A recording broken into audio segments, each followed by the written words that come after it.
We have a live look at Buffalo City Hall, where the financial future is very much in question. The most recent budget increased residential property taxes by nearly 4.2%, right? It was lower than the 9% that Mayor Byron Brown had initially proposed. Looking forward, more tax hikes will likely be needed because the deficit for next year is projected to be in the tens of millions of dollars. The nonprofit news organization Investigative Post is out with a new deep dive into all of this, specifically looking at taxpayer money going to the mayor's executive staff and communications team. Geoff Kelly reported that story for Investigative Post, and he joins me here live tonight. Geoff, thanks for coming in. My pleasure, Michael. So, it's been a while since I've seen you. It has indeed. It's great to have you here. This is so fascinating because the underlying issue here is the financial crisis facing Buffalo. And so there are many different ways that you can look into that. And here you're looking specifically at how the mayor is spending money. What are the key bullet points? Yeah, so in the past, you're right. We've looked at the rising cost of police and fire, for example, but now we're looking at the mayor's office. And what we found was that in 2006, when the mayor first took office, his executive staff and communications team comprised 9 people and cost a little under $500,000. In the current budget year, this current very stressed budget year, it is 26 employees and over $2.4 million.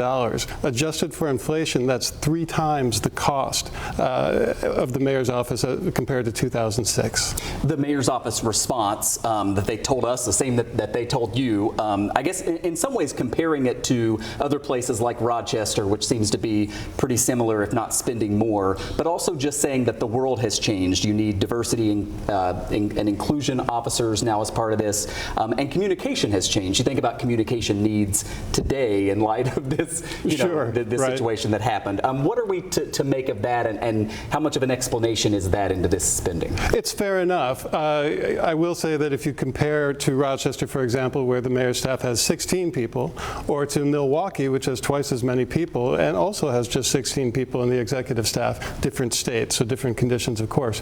So I'm not sure that those comparisons are valid. However, certainly communications have changed, and the mayor's office in particular in 2016, when the staff went from 2 to 10 in 1 year, they were embracing a strategy to communicate directly to citizens through social media, and so they added all these content creators, right?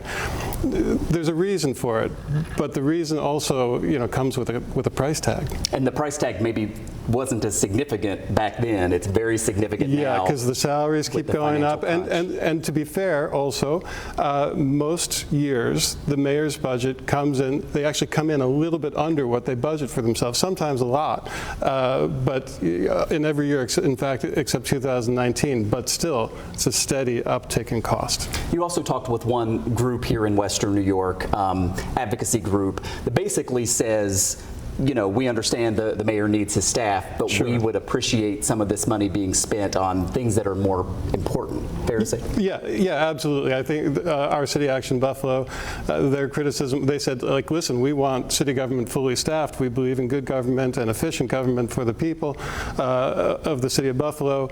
They take issue with the number of staff dedicated to basically public relations, as opposed to things like snow removal and even including diversity and inclusion. That's a fair addition, right? And mayor spokesman Mike DeGeorge, who runs that office that has grown so considerably, said that by itself, diversity and inclusion has added 5 staff to the mayor's office, but that's 5 out of 26, right? Yeah.